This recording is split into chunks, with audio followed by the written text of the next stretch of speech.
Muy buenos días a todos y a todas.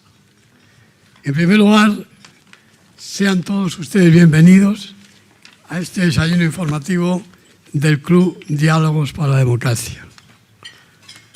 Disculpas, porque hay algunas personas que están incómodas en las sillas, pero queremos dar la mayor amplitud, como siempre, a nuestros actos. Señor Secretario de Estado,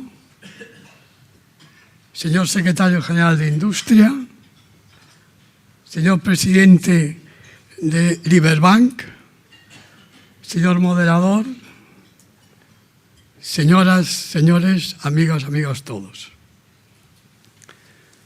Planteamos hoy un tema de gran relevancia, como es el tema del Brexit, las guerras comerciales, en fin, etcétera. Para tratar este tema tenemos entre nosotros hoy a la Secretaria de Estado de Comercio, que nos hace el honor de sentarse entre nosotros para hablarnos sobre todos estos temas. Muchas gracias, Shana. Muchas gracias a Liberbank por haber patrocinado esta jornada sobre el Brexit. Señores y señores, nos jugamos todos mucho con el Brexit. España y el resto de los países de Europa. En España, concretamente, las grandes compañías inversoras invierten en el Reino Unido 80.000 millones de euros. Las exportaciones al Reino Unido al cabo del año están en torno a los 20.000 millones de euros, con un superávit comercial del orden de 7.000 millones de euros. Pero no solamente esto, son 18 millones de británicos que nos visitan al año en España. 18 millones que dejan en España 10.000 millones de euros, sin contar las personas británicas que tienen como su segunda residencia aquí en España, fundamentalmente jubilados y que están en la costa de Baleares, en la costa de Levante. Es un tema no solamente importante desde el punto de vista económico, pero también desde el punto de vista político. Allá, hace bastantes años, hubo unos hombres que pusieron las luces largas y que soñaron. ¿Quiénes eran estos hombres? Pues eran Robert Schuman, Paul-Henri Spaak, Konrad Adenauer, Alcide de Gasperi. Y soñaron, ¿qué soñaron? Con los Estados Unidos de Europa. Una Europa fuerte, una Europa unida, una Europa competitiva, una Europa que en definitiva tenga una coordinación en los temas y una armonización en los temas fiscales, en los temas presupuestarios, en la unión bancaria, en la seguridad y defensa con un ejército europeo, una política exterior conjunta, una Europa competitiva que pueda hacer frente a los mercados de los países asiáticos.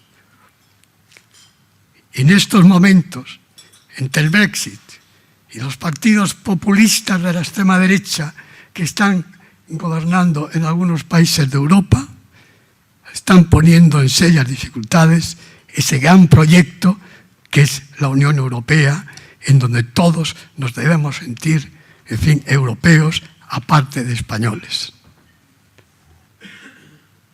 Por otra parte, las medidas que ha tomado recientemente el presidente Trump con relación a las exportaciones españolas son claramente preocupantes, fundamentalmente para el sector agroalimentario.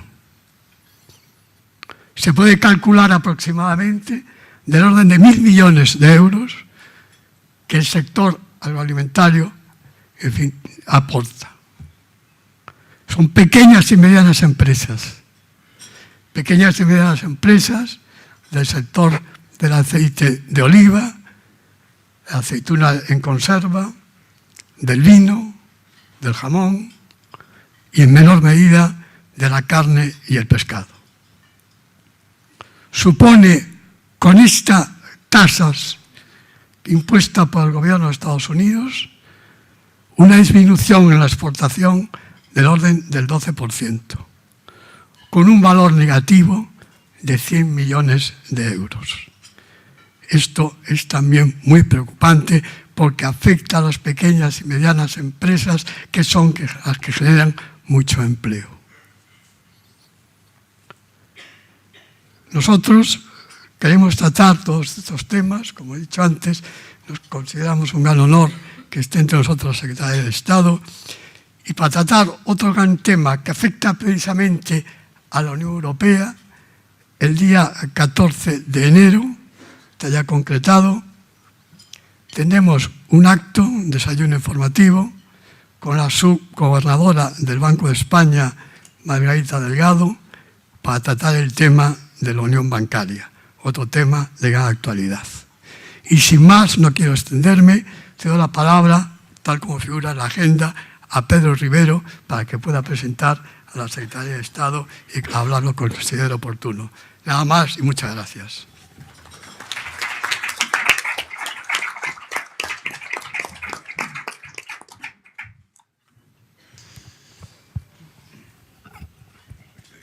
Buenos días, señora Secretaria de Estado, aunque me toca presentarla, presidente del Club Diálogos para la Democracia, ministro y compañero de facultad, Miguel Sebastián, señoras embajadores, señoras, señores y amigos. Es un placer y es un honor que me haya tocado a mí presentar a la Secretaria de Estado de Comercio, y quiero comenzar con una frase rotunda, reciente y certera, que se vio en algunos medios. Dice: la internacionalización ya forma parte de la estrategia de negocio de las empresas españolas. Esta afirmación es una realidad incuestionable, consolidada y asentada sobre cifras en permanente evolución positiva. Pero alcanzar este estadio, transformar el tejido empresarial y comercial español, no se hace por sí solo. Ha necesitado, además de los propios agentes, que aquí estáis, productivos, del esfuerzo, de la dedicación y del conocimiento de los responsables de la Administración española en materia de comercio exterior en las últimas décadas, y en un proceso que ha ido conquistando poco a poco, día a día, nuevas metas, en un trabajo continuo e incansable que ha requerido, entre otras acciones y de manera esencial, apoyo desde las administraciones públicas para que fuera posible la transformación de esa empresa española, el acceso a esos mercados internacionales, y de los empresarios, sobre todo los responsables de las pymes. Las grandes empresas ya tenían una presencia internacional, pero no así las pymes, y todavía queda mucho por hacer. Esta frase la pronunció no hace muchos meses una de esas personas, técnicos comerciales y economistas del Estado, que configuran el grupo de profesionales con vocación viajera, algo muy gallego, con talante innovador y apasionada por el mundo del comercio internacional. Una persona que, pese a su envidiable juventud, tiene una prolongada experiencia en este ámbito y tiene la ambición de prolongar y acelerar la internacionalización de la economía y la empresa española, como repite siempre que puede. Esta frase, como podéis comprender, recogida por un medio de comunicación, es de la actual Secretaria de Estado de Comercio, que como muchos, como todos ellos, están de verdad funcionando, es decir, en funciones, pero ejerciendo Xiana Méndez. Nuestras empresas, y también nuestra invitada de hoy, como Secretaria de Estado de Comercio, tienen un doble reto, en mi opinión. El primero, que es constante y permanente, es que este proceso de mejora continua de la internacionalización, sobre todo de las pymes, y que recordar a este respecto, hay que tener en cuenta que la tasa de apertura de la economía española se sitúa ya en el 67% del PIB, lo que convierte a España en una de las economías más abiertas del mundo. Es decir, pese a todo, pues se está haciendo las cosas bastante bien. El segundo reto es un reto coyuntural, que consiste en afrontar en un entorno internacional muy volátil y complejo, con riesgos relevantes como se ha referenciado ya el Brexit o las tensiones comerciales internacionales, la ralentización económica, etc. Cuestiones sobre las que esperamos que nuestra invitada pueda darnos algunas luces y, sobre todo, explicarnos las palancas con las que desde nuestro país contamos para afrontarlos. Estos temas son los que, en definitiva, constituyen el motivo que nos permite tener el honor de contar hoy con Xiana Méndez.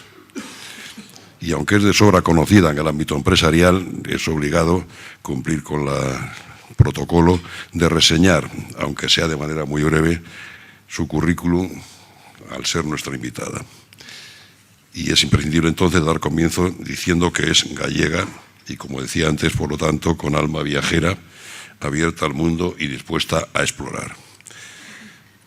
Xiana Méndez es licenciada en Derecho y en Administración y Dirección de Empresas por la Universidad Pontificia de Comillas de Madrid, ICADE, el famoso ADE de ICADE. Y en 2004 ingresó mediante concurso por oposición en el Cuerpo Superior de Técnicos Comerciales y Economistas del Estado, comenzando su carrera profesional en la Comisión Nacional de la Competencia, en la que fue jefa de servicio del área de concentraciones hasta febrero de 2006, cuando pasó a ocupar la Subdirección General Adjunta de la Oficina Presupuestaria en el Ministerio de Administraciones Públicas hasta julio de 2007.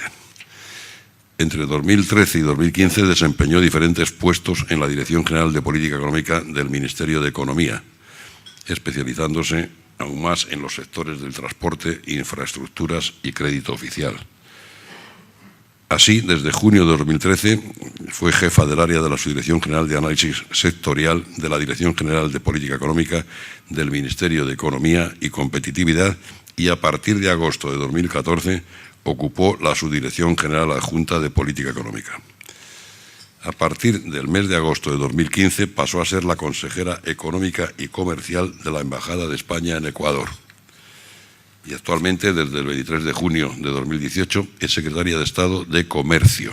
En el Estado de Comercio hablaremos mucho de internacionalizar, de comercio exterior, pero también tiene las áreas de comercio interior, como todos ustedes conocen y como me recordaba en el café previo Miguel Sebastián. Pero creo que es importante que se sepa que estamos ante la responsable de comercio, sin apellidos. Y además es la presidenta del Instituto Español de Comercio Exterior, del ICES. Más allá de los cargos y los títulos, se puede decir que esta trayectoria vital y profesional lo que deja al descubierto es, en síntesis, que Xiana Méndez es una servidora pública, una técnico comercial y economista del Estado que prestigia un cuerpo de funcionarios que, justo es reconocerlo, desde el plan de estabilización hasta acá, han contribuido de manera permanente a la mejora de nuestro país y de la estructura económica y empresarial de España. Xiana, te escuchamos cuando quieras.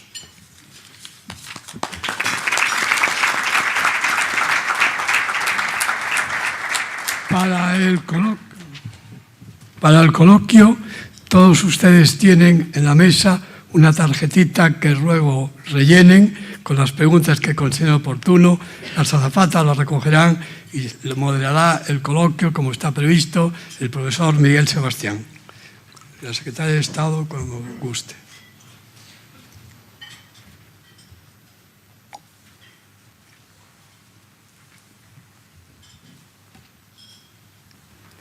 Bueno, buenos días a todas y a todos. Muchas gracias por la cariñosa presentación. En primer lugar, me gustaría darles la bienvenida y agradecerles mucho la asistencia. Veo caras muy conocidas, familiares de verdad también, y muchos amigos y compañeros del equipo de la Secretaría de Estado de Comercio.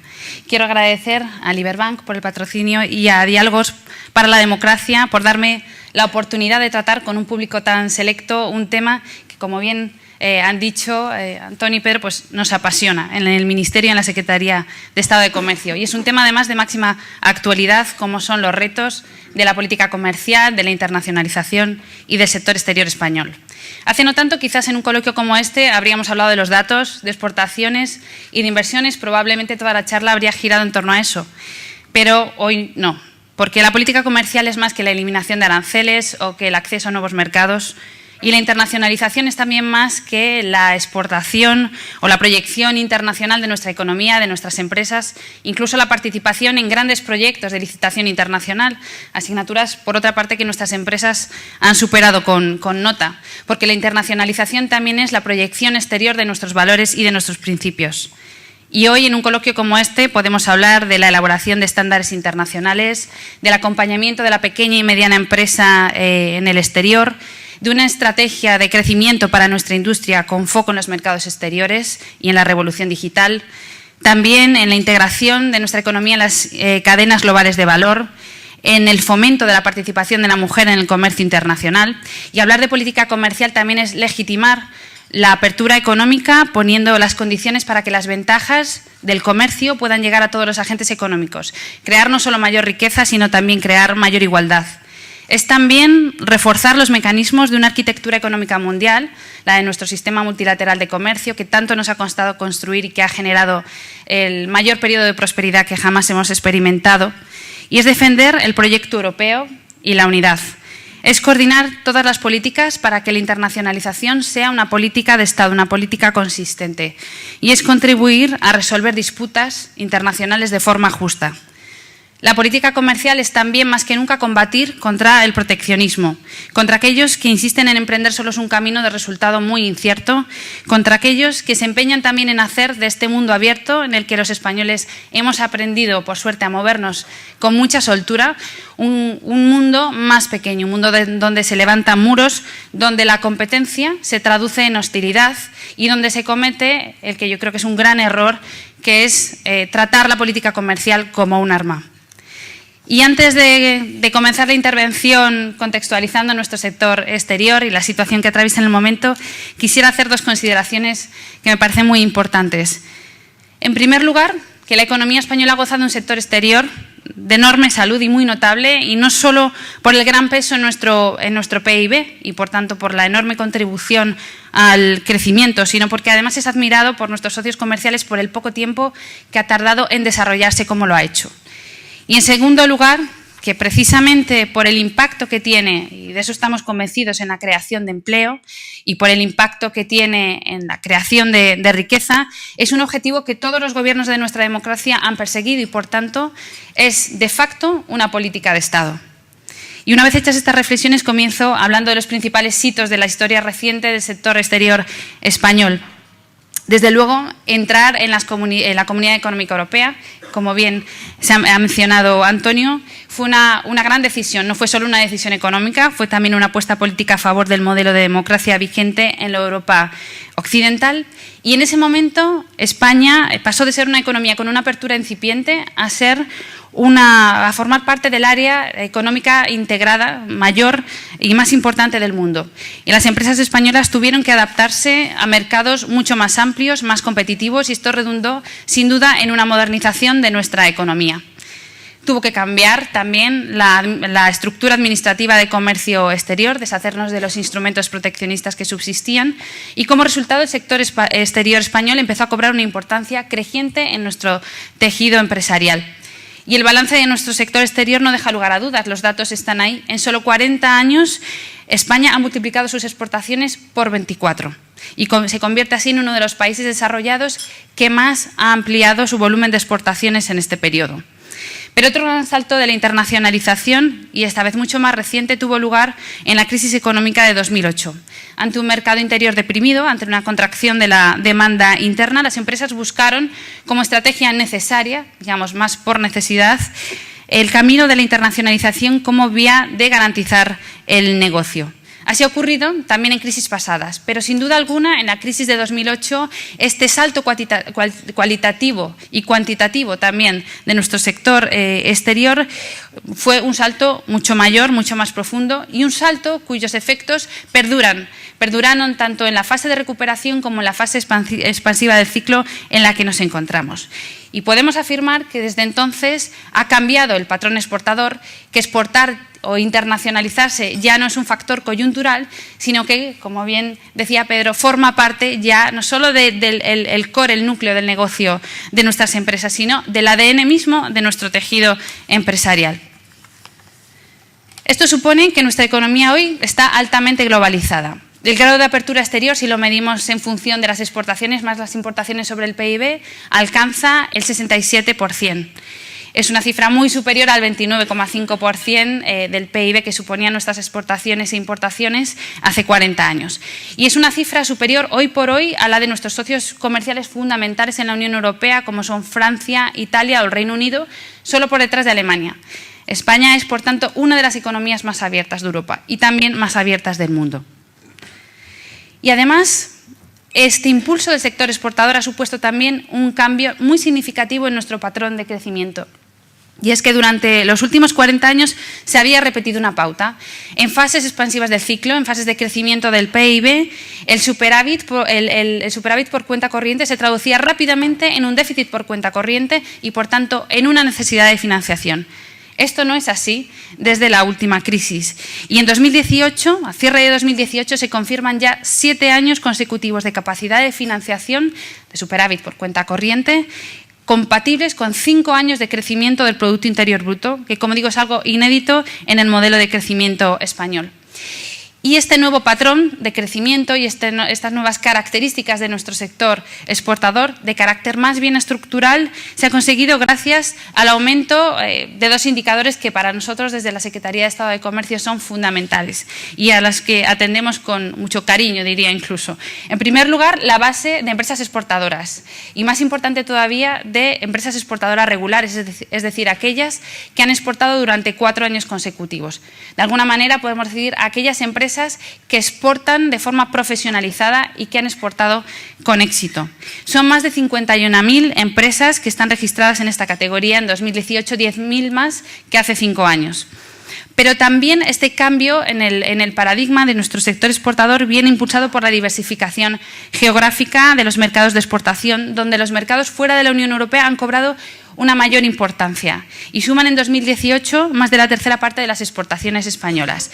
En 2000 eran aproximadamente una cuarta parte, el 25%. Otro elemento al que atendemos en la Secretaría de Estado de Comercio y que ayuda a completar la foto de la internacionalización de la economía española es el de las inversiones, tanto la inversión emitida como la inversión recibida. Las grandes empresas españolas comenzaron a convertirse en multinacionales a finales de los años 90, fundamentalmente de la mano también de la internacionalización de nuestro sector financiero y comenzando por el continente latinoamericano. Pues bien, en la última década, la inversión directa extranjera bruta emitida por España ha superado en todos los años a la inversión recibida, lo que muestra la enorme competitividad de estas multinacionales. La cuota de España como emisor de inversión directa extranjera supera desde 2014 a Italia y se coloca ya más bien en el rango de países como Francia, Reino Unido o incluso Alemania, pese a contar estos países con un Producto Interior Bruto considerablemente superior al español. Pero, por lo que se refiere a la inversión directa extranjera recibida, también tenemos buenas noticias. Durante 2018 se alcanzó el récord de inversión extranjera desde que se tienen datos, llegándose casi a los 50.000 millones de euros en el caso de la inversión productiva bruta, lo que supuso un 60% del promedio de los 5 últimos años. Según la UNCTAD, España se consolida como un destino muy atractivo para la inversión directa extranjera. Es el 5º país en 2018 receptor de inversión directa extranjera dentro de las economías avanzadas y el 8º a nivel mundial. Y todo esto en un contexto internacional de reducción de los flujos de inversión con carácter general. Pero estos logros alcanzados hasta ahora no están libres de retos y de amenazas, en especial en un contexto, se ha dicho muy bien antes, de desaceleración económica internacional y un escenario muy convulso, tanto en lo comercial como, diría yo más bien, en temas geopolíticos. Tanto por las diferentes disputas comerciales como por otras tensiones geopolíticas internacionales como las que todos hemos oído hablar respecto a las 5G o al nuevo espacio que los grandes bloques comerciales y económicos quieren jugar en la industria del futuro.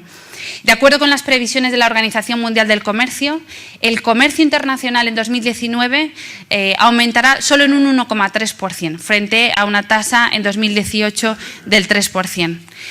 Y tenemos que atender a esto con especial preocupación porque, como dice la Organización Mundial del Comercio, las tensiones comerciales son el factor más importante que hoy por hoy sustrae al crecimiento económico internacional y, por tanto, rebajar las tensiones comerciales, contribuir a rebajarlas debe ser la principal receta de política económica para todos los países.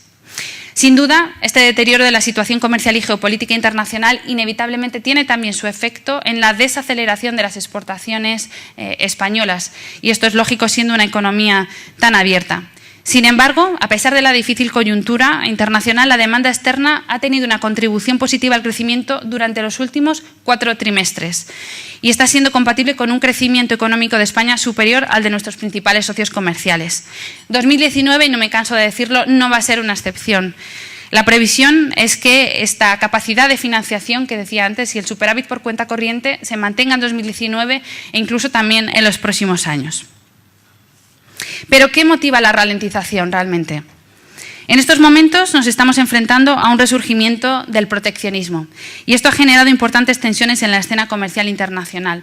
Y es fácil entenderlo si tenemos en cuenta que solo la Unión Europea, Estados Unidos y China, las 3 juntas, suman más de la mitad del comercio internacional de bienes y servicios, de exportaciones e importaciones, de modo que las tensiones comerciales entre estos 3 bloques constituyen ya de por sí un peligroso laberinto en el que la economía internacional podría estar introduciéndose en estos momentos.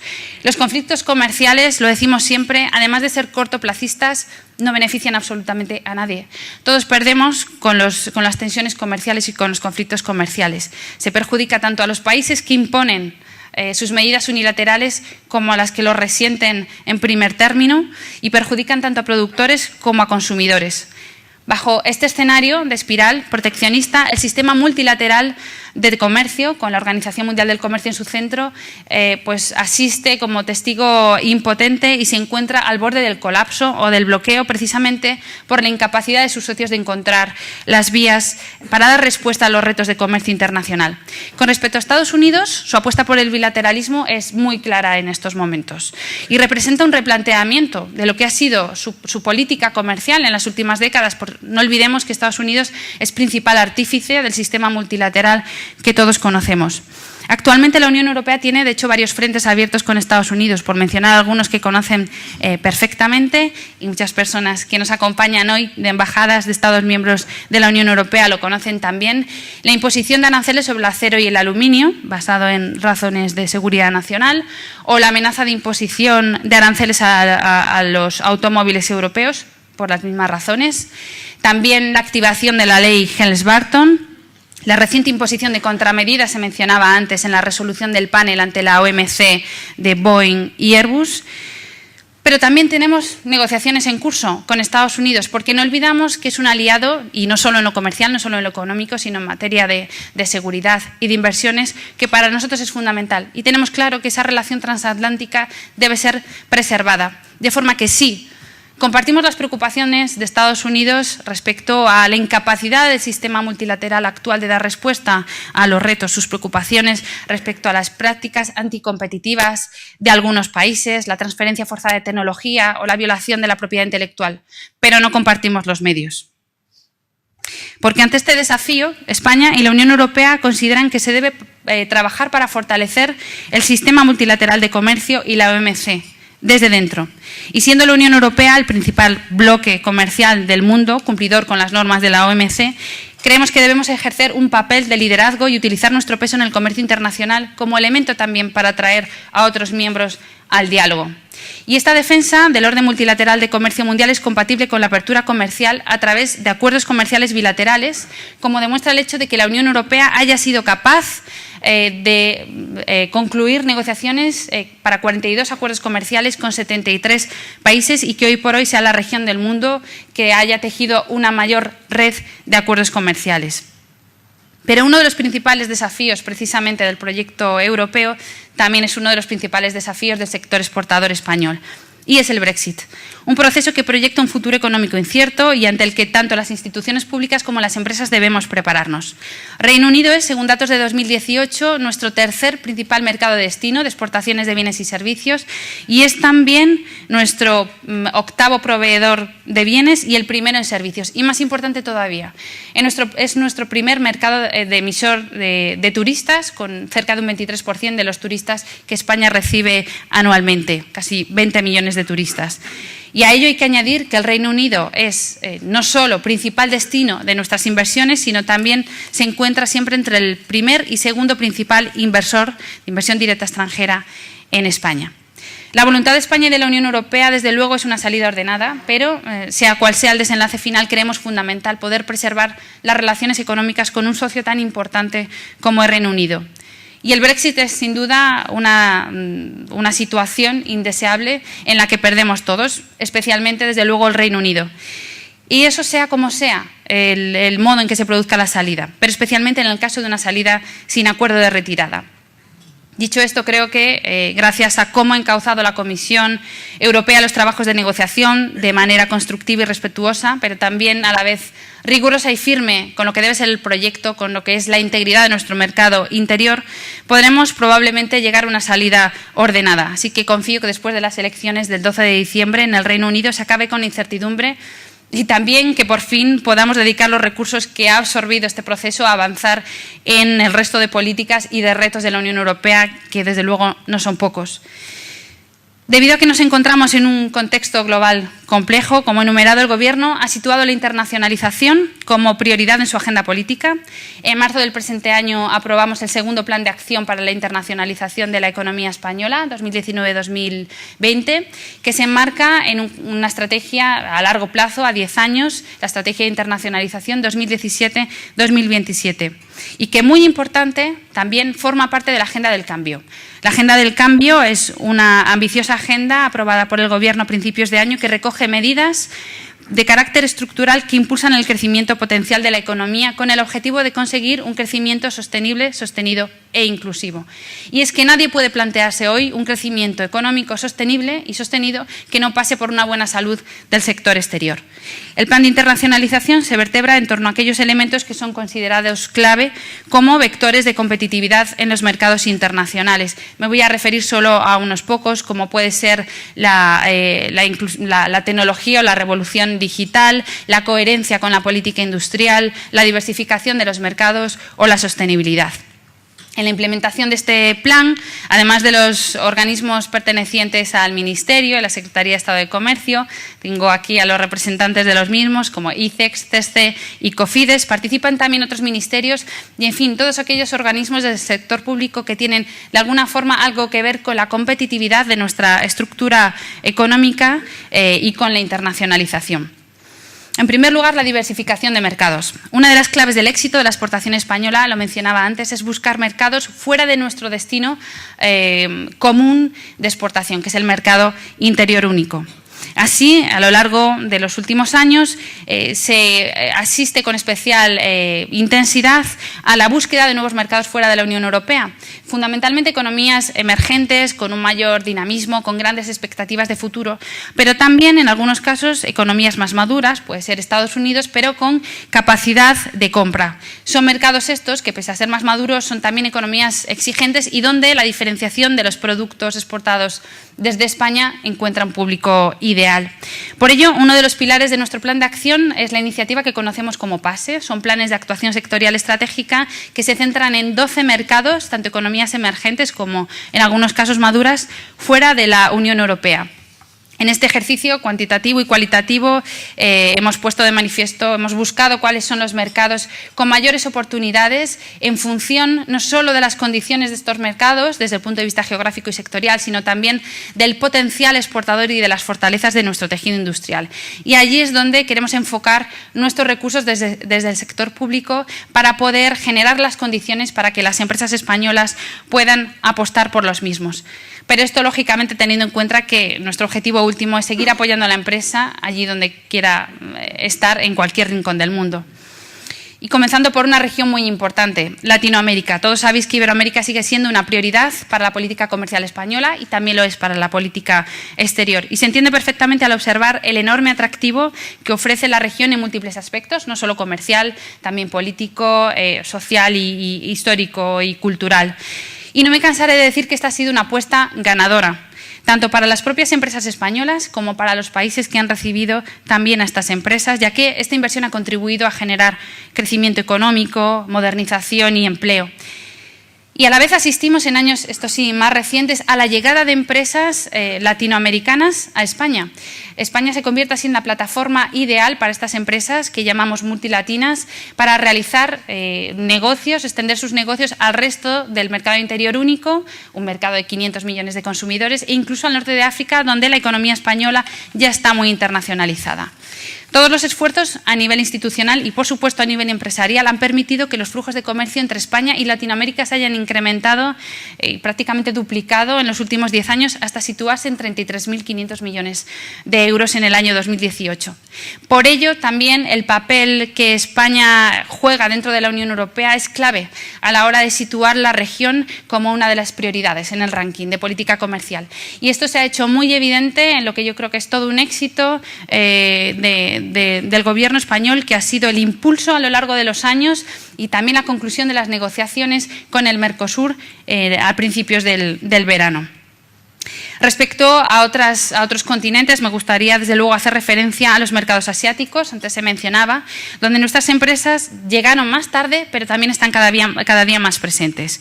En concreto, China, Japón y Corea constituyen los 3 destinos principales de nuestras exportaciones, cada vez de forma más importante también Vietnam o Indonesia.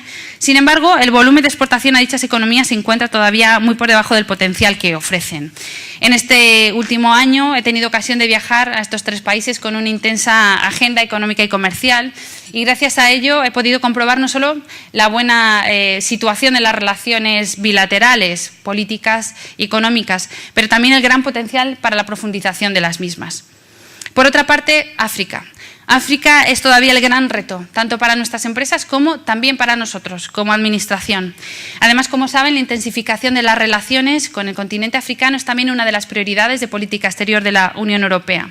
Y por ese motivo queremos impulsar actuaciones que permitan incrementar la presencia de la empresa española en el continente, ya que consideramos que esta puede contribuir también de manera decisiva al desarrollo sostenible del mismo, dada su experiencia y su know-how en sectores estratégicos para el desarrollo económico, como son las infraestructuras, el transporte, la energía, con especial incidencia en las energías renovables, el sector del agua, donde nuestras empresas son referentes ya a nivel internacional.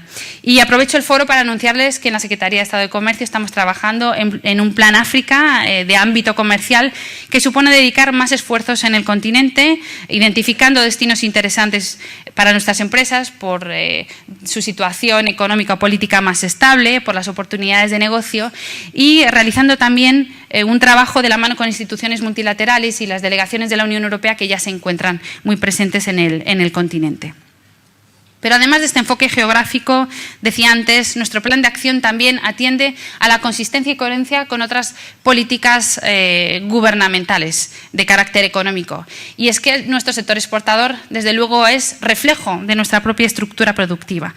De forma que el vínculo entre la política comercial y la política industrial es más que evidente. El uso generalizado de las telecomunicaciones, de las tecnologías de la información y la comunicación, de Internet y la globalización han modificado la manera de hacer las cosas tanto a ciudadanos como a empresas. Y en este nuevo contexto, una mayor internacionalización de la empresa española, un mejor posicionamiento en el mercado global depende del grado de digitalización que tengamos. Esto pone de manifiesto la necesidad de que la política industrial española sea eminentemente una política de innovación y de apoyo firme a la investigación. Y en esto es clave el proceso de la revolución digital. Es un hecho también, por otra parte, la progresiva incorporación de servicios a la producción de manufacturas y la internacionalización de los mismos como una fase más de la producción. Y España es una potencia en el comercio de servicios. Se trata en general de actividades de alto valor añadido que expresan, que muestran un cierto cambio en el modelo productivo de la economía española que debemos potenciar. El sector industrial es propicio para desarrollar y para absorber de forma natural los avances tecnológicos recientes y multiplicar sobre la economía los efectos beneficiosos de la incorporación de las nuevas tecnologías a los procesos de producción de bienes y servicios industriales. Pero además de la coherencia con estas políticas de adaptación de la industria a la transición, existe también la necesidad de que la política comercial sea coherente con la transición de la industria hacia una economía baja en carbono. Por este motivo, la Secretaría de Estado de Comercio plantea como eje fundamental también de su política de internacionalización la contribución a la lucha contra el cambio climático y, en fin, al fomento de la sostenibilidad. Existe un consenso entre los principales actores en que la lucha contra el cambio climático es también una oportunidad sin precedentes para transformar, para modernizar nuestros modelos económicos, crear empleo de calidad, ganar en seguridad energética e innovación. Y la política comercial cada vez tiene más presente el cambio climático y los recientes acuerdos comerciales introducen también este aspecto, de forma que los acuerdos comerciales se convierten también en un instrumento para incentivar la transición de algunos países hacia políticas sostenibles y que protejan el medio ambiente. Y en la medida en que la Unión Europea continúe asumiendo el liderazgo en este ámbito, la apertura comercial internacional ayudará a extender los estándares medioambientales y los objetivos medioambientales europeos, que son más ambiciosos que los de otros países. Pero no solamente el desarrollo sostenible en el seno de la Unión, se ha promovido también una política comercial con capítulos ambiciosos en materia de género y de la pequeña y mediana empresa, de acuerdo con los objetivos de desarrollo sostenible y de la Agenda 2030. Y en cuanto al ámbito de género, para nosotros también es una prioridad en la Secretaría de Estado de Comercio. Una de cada 5 empresas exportadoras está liderada hoy por hoy por una mujer. En colaboración con la Comisión Europea y con instituciones como el International Trade Center, hemos pasado de las percepciones o de las impresiones a los datos. Nos hemos provisto de estadísticas y de información para poder constatar que efectivamente la participación de la mujer en el comercio internacional está muy lejos de ser la ideal. Y hoy por hoy uno de los ejes fundamentales también de nuestra estrategia de internacionalización pasa por poner la perspectiva de género como un eje transversal de nuestras políticas para intentar revertir esta situación. Quiero destacar, por último, el creciente papel que se atribuye a los agentes privados, especialmente a las multinacionales, en los objetivos de desarrollo sostenible. La creciente conciencia de los consumidores, también la creciente demanda de las comunidades locales donde actúan nuestras multinacionales, significa que se espera de las empresas que consigan, que sean cada vez más líderes en la entrega de soluciones que consigan vincular el objetivo empresarial, el objetivo puramente económico, con un objetivo mucho más amplio de crear valor añadido y valor compartido para los trabajadores, los consumidores, la sociedad en su conjunto y el medio ambiente. Y la cuestión clave aquí es cómo convertir precisamente esta preocupación en oportunidades de negocio, siempre teniendo en cuenta que la competitividad es una condición previa e indispensable para que la empresa cumpla su función fundamental en la sociedad. Competitividad y sostenibilidad van hoy más de la mano que nunca. Y desde un punto de vista corporativo este es, creo yo, el fundamental reto, desafío de los Objetivos de Desarrollo Sostenible de las Naciones Unidas. El futuro va a requerir esa colaboración público-privada como un elemento fundamental para el éxito en el comercio internacional. Y de esta forma, a través de una agenda público-privada, es como nos aseguraremos de que la internacionalización siga siendo uno de los pilares más sólidos de nuestra economía y una prioridad de la agenda económica de nuestro país. En definitiva, son muchos los retos y las líneas de acción que queremos emprender para transformar los retos en oportunidades y definir en esta agenda público-privada el papel que jugarán las empresas españolas en el contexto internacional y el papel que jugará España. Así que para concluir quisiera destacar 2 elementos fundamentales de esta agenda. El primero es el refuerzo a las políticas que inciden en la competitividad, innovación, digitalización, captación y formación de capital humano para la transformación digital y sostenibilidad. Y es que las empresas españolas están hoy mejor posicionadas que nunca para competir en este entorno internacional que es sumamente complejo y enfrentar los retos de la revolución digital y de la Agenda 2030. Y el segundo elemento es que, además de acompañar a las empresas en estos desafíos, la Secretaría de Estado de Comercio, el Gobierno, seguiremos apostando por la defensa del sistema multilateral de comercio y la apertura económica basada en reglas transparentes y justas. En definitiva, en una política comercial progresista e inclusiva. Y dentro de esta política se marca también el respaldo y más aún el impulso al proyecto europeo, un proyecto que nosotros necesitamos para tener una voz más fuerte en el mundo, pero que hoy más que nunca, ante el reto del Brexit, también nos necesita a nosotros. Y estos dos elementos, creo, son indispensables para que nuestro sector exterior pueda seguir contribuyendo de manera positiva al crecimiento económico y pueda contribuir a generar riqueza y a generar empleo. Muchas gracias.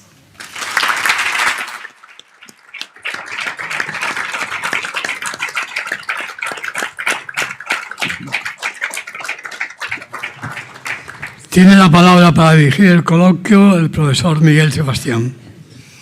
Muy bien, pues un placer, secretaria de Estado, presidente Lieberman. Hay muchas preguntas, lo cual quiere decir que el tema suscita interés.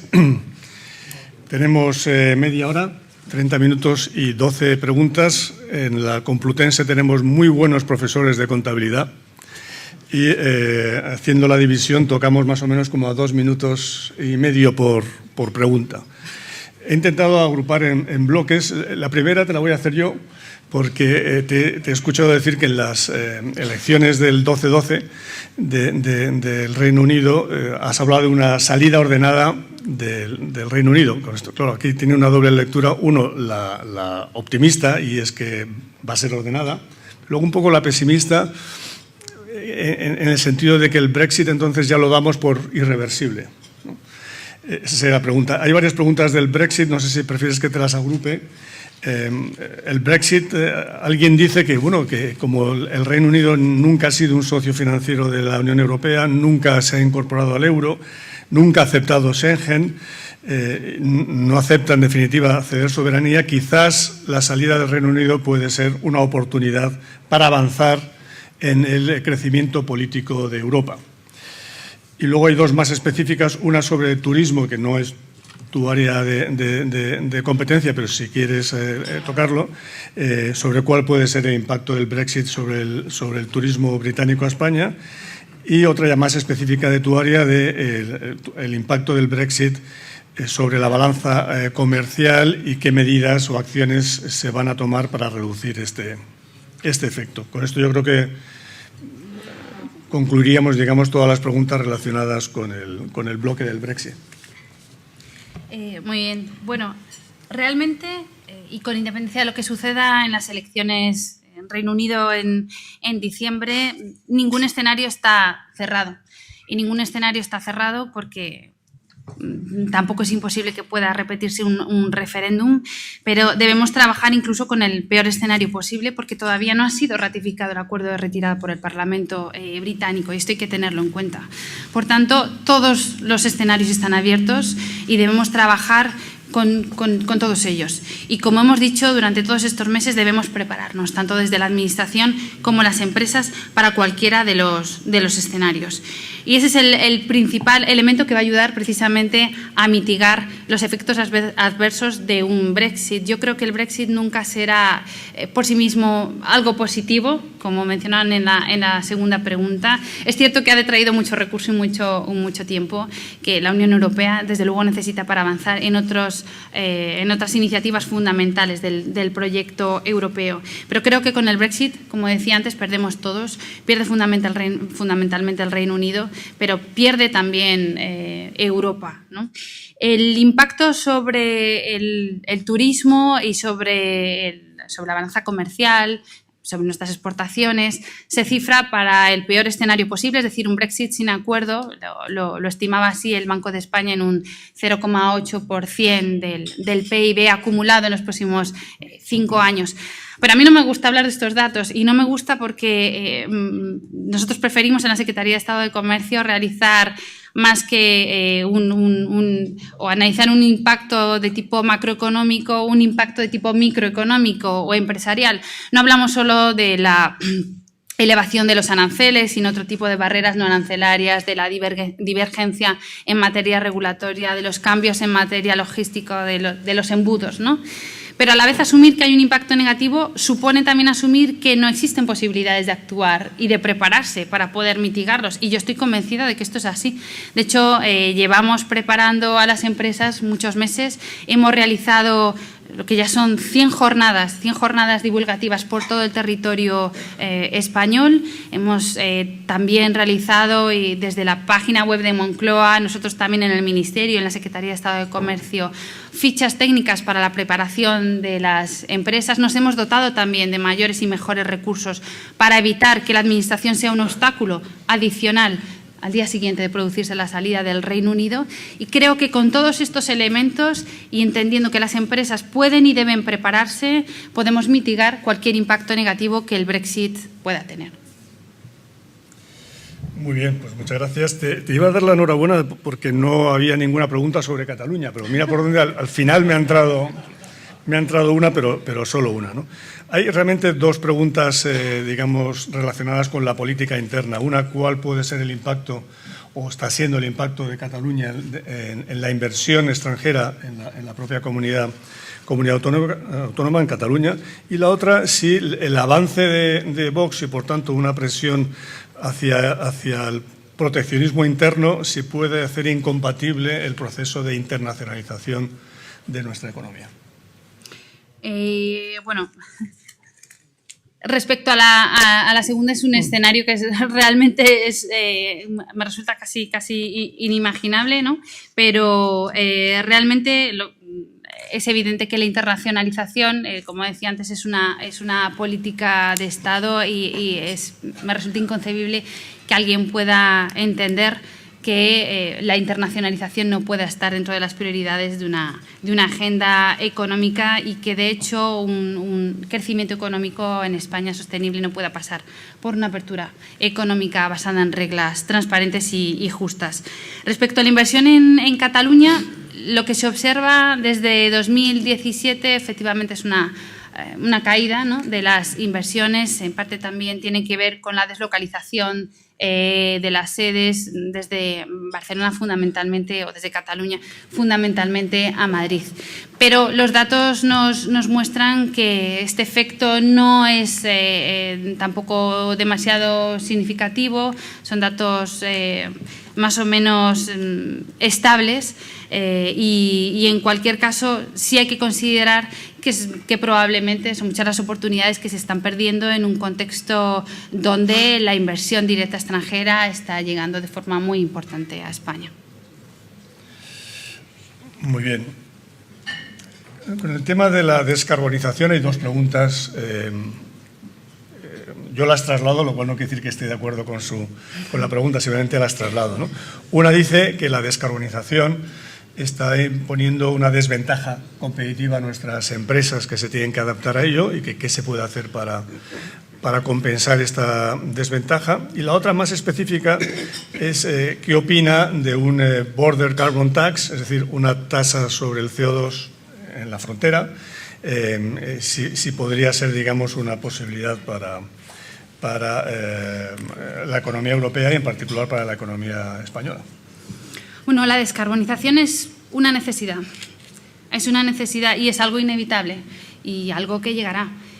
Lo que debemos tratar, y antes mencionaba precisamente la importancia de esta agenda público-privada, es dotarnos de un calendario que sea razonable y que permita hacer esa transición de forma ordenada.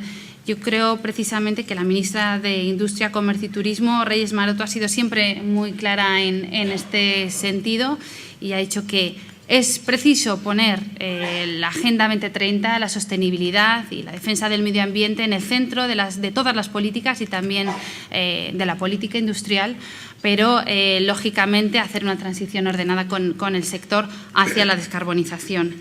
Y en cuanto al Border Carbon Tax, bueno, es una iniciativa muy interesante. Nosotros llevamos un tiempo estudiándola porque no es nueva, pero es cierto que en las primeras intervenciones de la actual presidenta de la Comisión se ha fijado como una de sus iniciativas en política económica el análisis, incluso trabajar y avanzar en el desarrollo de esta Border Carbon Tax, que sería una compensación en frontera de los costes externos, digamos, externalidades de la emisión de carbono en algunos países que tienen exigencias respecto a la protección medioambiental por debajo de las que tenemos en la Unión Europea, ¿no? Se trata así de compensar, digamos, esa falta de level playing field, lo que llamamos level playing field o competencia leal entre distintos países. Nosotros estamos muy de acuerdo con la finalidad, desde la Secretaría de Estado de Comercio, la finalidad de este Border Carbon Tax, pero no existen precedentes en la Organización Mundial del Comercio. Y nuestro análisis tiene que ver precisamente con hacerlo compatible con las reglas de comercio multilaterales para evitar que se entienda como una forma de medida proteccionista o de defensa comercial, porque lo que realmente es una medida que busque una mayor competencia, no una medida que busque cerrar nuestras fronteras. Muy bien. Hay una pregunta sobre innovación y otra sobre modelo turístico, que yo creo que como no corresponden a tu Secretaría de Estado, pero si quieres hablar algo de ello, pues ¿qué políticas hay para mejorar nuestro déficit en I+D? Y la otra es si es posible un modelo turístico con menos turistas, pero yo creo que estas las dejamos aparcadas si hay tiempo al final, ¿no? Y ahora vamos a meternos en las áreas, digamos, en las áreas geográficas que tú conoces bien, ¿no? Una de ellas es Estados Unidos y Trump. ¿Y cuál puede ser el impacto al final? Porque estamos siempre llenos de noticias de que si esto avanza, esto retrocede, esto empeora, esto mejora.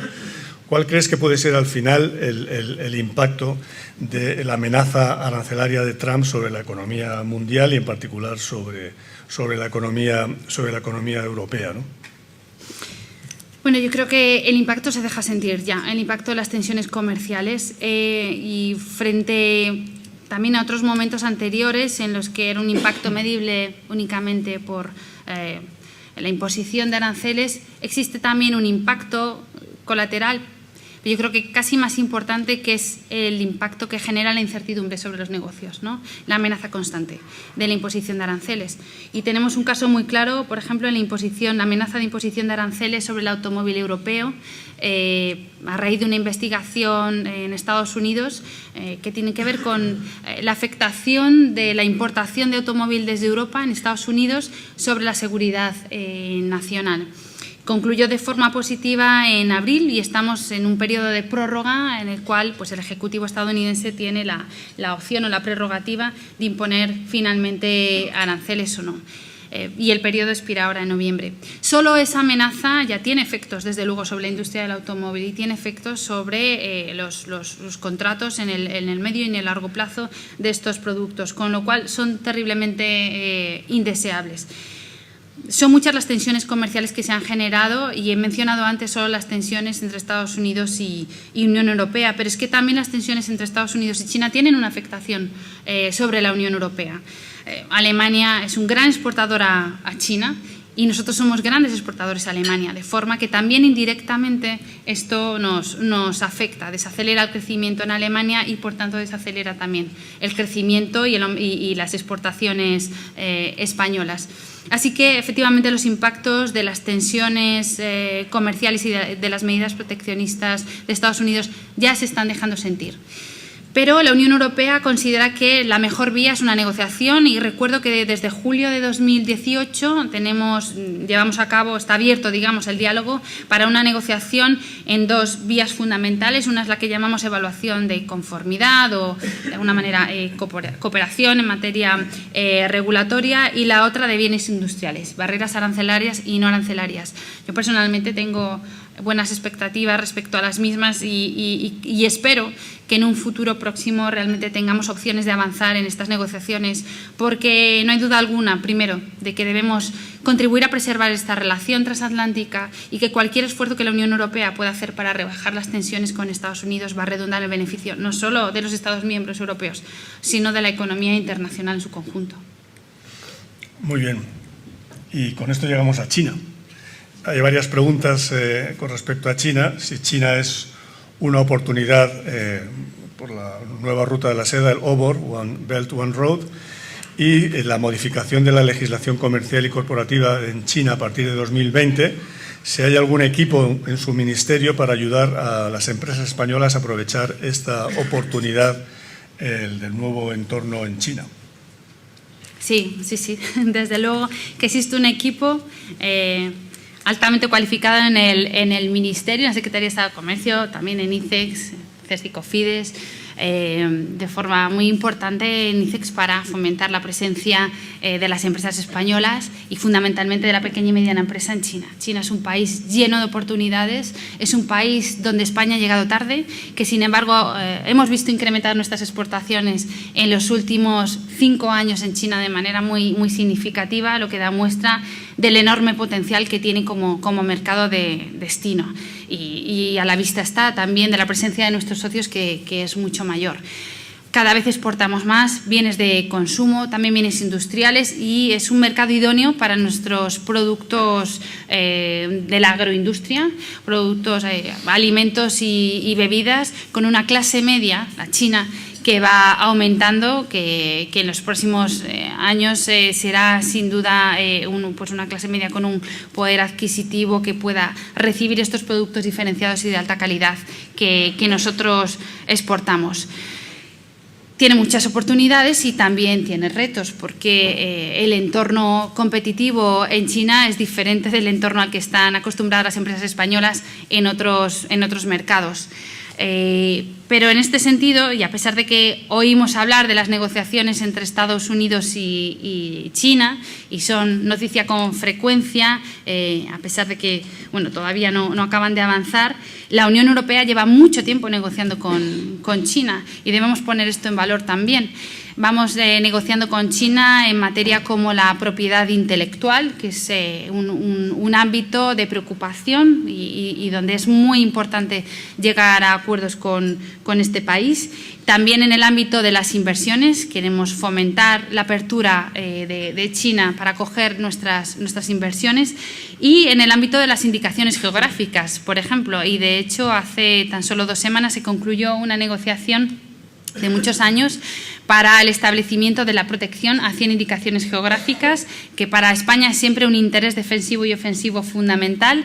Siempre lo ponemos de manifiesto y lo defendemos mucho en todos los acuerdos comerciales, y parecía difícil llegar a un acuerdo con China en este sentido, pero se ha alcanzado.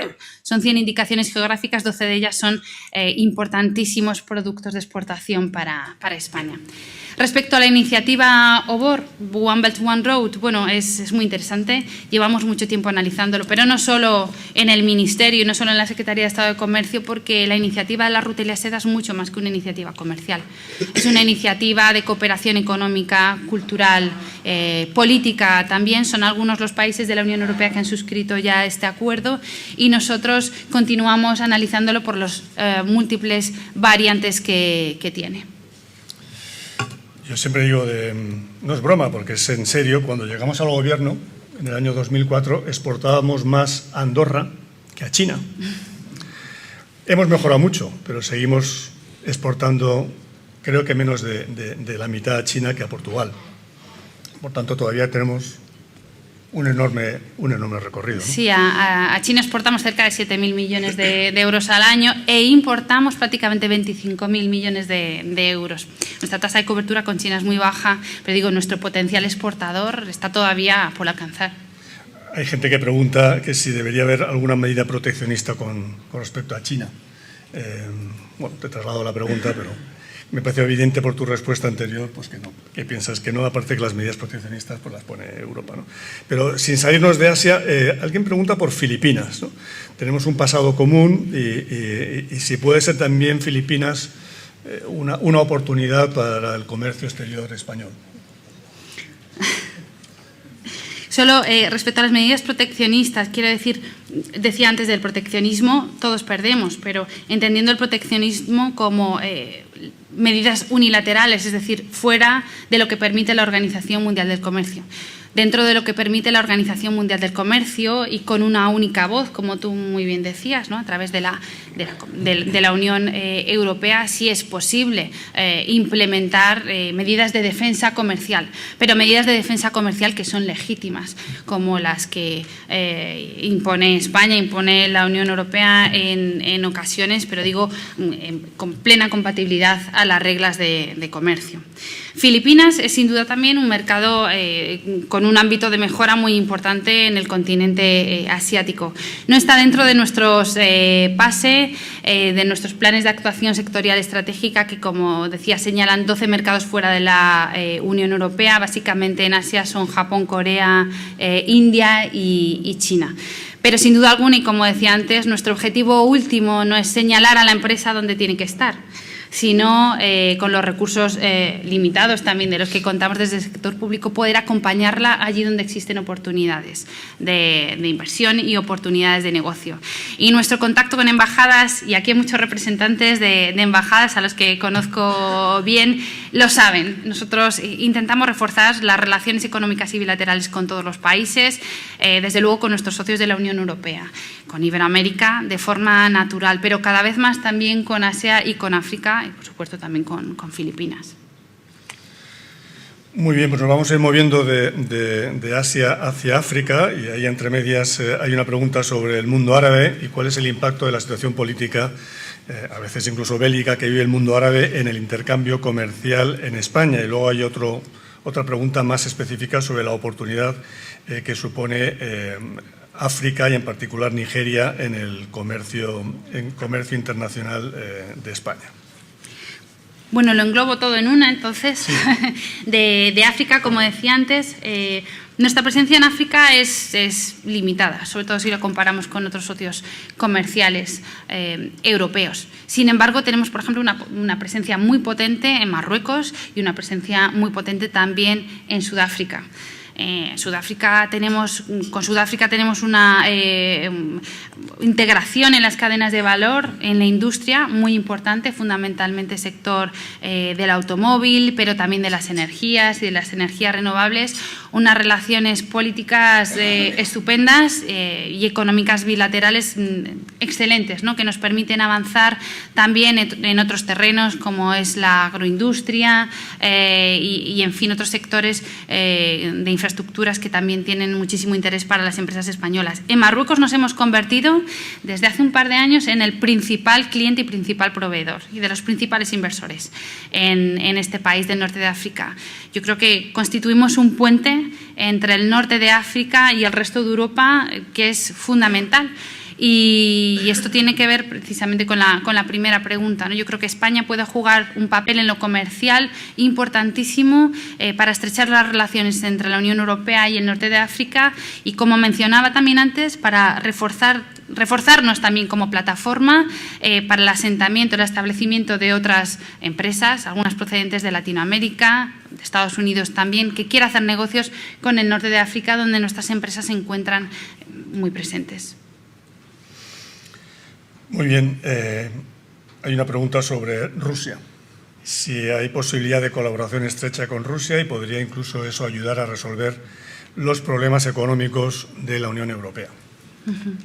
Bueno, Rusia es uno de estos países, precisamente de nuestros planes de actuación sectorial estratégica. En la política comercial con Rusia debemos actuar, y esto es muy importante, por todas las derivadas que tiene de forma coordinada dentro de la Unión Europea, ¿no? Pero preservando frente a otras finalidades políticas lo que es una finalidad comercial, y sin duda alguna creo que el mercado ruso va a tener, estoy convencida de ello, cada vez más importancia para nuestro sector exportador. Secretaria de Estado, eres tan eficiente que solamente nos queda una pregunta. Además, es tu tema. Lo que pasa es que es una pregunta tan amplia que te dejo ya con esta pregunta cerrar el tema, porque es muy amplia, pero sé que es un tema que conoces bien porque es América Latina y comparto la pregunta. Hay una gran preocupación por la situación en América Latina, no solamente de las empresas, sino en general de toda la población española, ¿no? Y cómo ves la situación que está viviendo el continente continente americano y en particular algunos países. Y ¿cuál es tu opinión sobre cómo pueden desenvolverse estos acontecimientos? Tú has sido la consejera comercial de España en Quito, conoces perfectamente la región, me consta que estás en continuo contacto. Por tanto, esta última pregunta, que es muy amplia, porque puedes hablar de todos los países o de los países que tú quieras, te la dejo para que cierres este turno de preguntas, y te felicito porque yo he tenido varias experiencias de esto. Jamás habíamos contestado a todas las preguntas del panel. Pues muchas gracias, Miguel. ¿Cuánto tiempo tenemos para hablar de América Latina? Lo que tú quieras. Vale. Pues, de hecho, llegué el viernes de Cuba, mañana me voy a Colombia. Conozco bien el continente, efectivamente. En la Secretaría de Estado de Comercio lo conocemos a la perfección. Yo asistí personalmente, bueno, con tristeza a los disturbios en Ecuador. Fueron algo muy sorprendente. Recuerdo haber estado en una cumbre iberoamericana de empresarios individuales, de familias, de empresas familiares, a principios de octubre, y hablar de todos los temas de comercio y de inversión, y en ningún caso surgió la posibilidad, que tuvo lugar 2 días después, ¿no?, de estos movimientos que comenzaron en Ecuador y que después hemos observado en otros países como Chile, y que parecen amenazar también la estabilidad política y económica de otros países de la región. Es preocupante, sin duda alguna, es preocupante desde el punto de vista político y también desde el punto de vista económico, y preocupa también el efecto contagio, ¿no? Y parece complicado hacerles frente, como estamos viendo, se están prolongando más allá de lo previsible. Sin embargo, por lo que se refiere al ámbito puramente empresarial, creo que la empresa española ha demostrado que su compromiso con la región latinoamericana va mucho más de la coyuntura, mucho más allá de la coyuntura política, la coyuntura económica. Son compromisos a largo plazo y, por tanto, a pesar de que sí, lo sabemos, algunas empresas están sufriendo los daños de estos conflictos.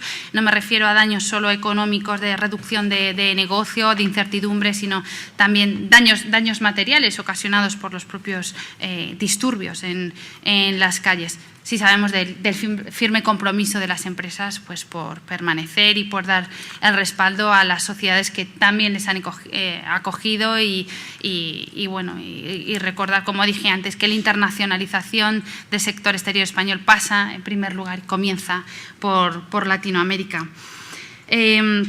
Y como decía antes, para nosotros es imprescindible situar Latinoamérica entre las prioridades de la política económica y de la política comercial de la Unión Europea.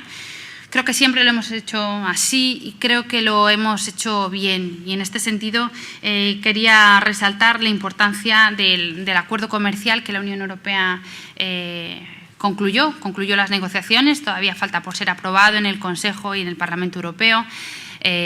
Para lo cual contamos con un margen de 1 año y medio o 2 años con el Mercosur, con la segunda área de mayor integración económica a nivel mundial. Juntos sumamos casi un mercado de 800 millones de consumidores, y ha llevado 20 años poder concluir este acuerdo, que es el más ambicioso de todos los acuerdos comerciales que haya concluido la Unión Europea.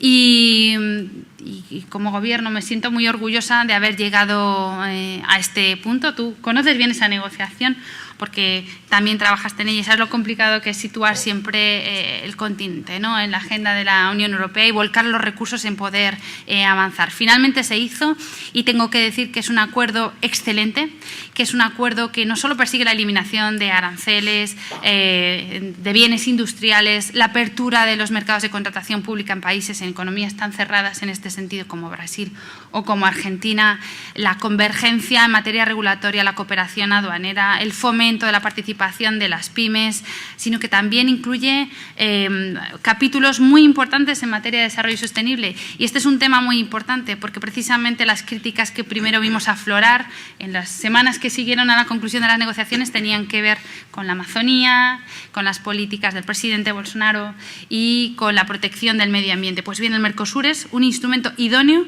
para para incentivar el cumplimiento efectivo del Acuerdo de París, para prevenir la deforestación, para mitigar los efectos adversos que a veces conlleva el libre comercio sobre el medio ambiente y también a veces sobre la rebaja de los derechos sociales. Todo eso se incluye en el acuerdo con Mercosur y a mí no se me ocurre un mejor acuerdo, ¿no? Y en este sentido, con la región latinoamericana, no solo tenemos el Mercosur, estamos modernizando también el acuerdo comercial con México, haciéndolo también un acuerdo muy actual, de última generación, que incluye cláusulas relativas a la lucha contra la corrupción, y esto es una novedad. La modernización del acuerdo con Chile, que incluye también un capítulo muy interesante de una de las políticas transversales que antes mencionaba, como es las políticas, la perspectiva de género, ¿no? Que para nosotros ha cobrado muchísima importancia. Y en fin, cuando hayamos aprobado el acuerdo con Mercosur y hayamos modernizado el acuerdo con Chile o con México, tendremos acuerdos prácticamente con todos los países, aparte de los acuerdos preferenciales con los países del Caribe y de Centroamérica, con todos los países de América Latina. Así de importante es para nosotros esta región. Muy bien. Pues muchas gracias, presidente. Entonces, sí que es... Con las magníficas exposiciones que ha hecho la secretaria de Estado sobre todos estos temas, muchas gracias, profesor Sebastián, muchas gracias, Pedro Rivero, por el patrocinio de este acto. Y a todos ustedes, como no faltaba más, muchas gracias. Recibirán invitaciones para los próximos actos. Muchas gracias a todos y muy buenos días.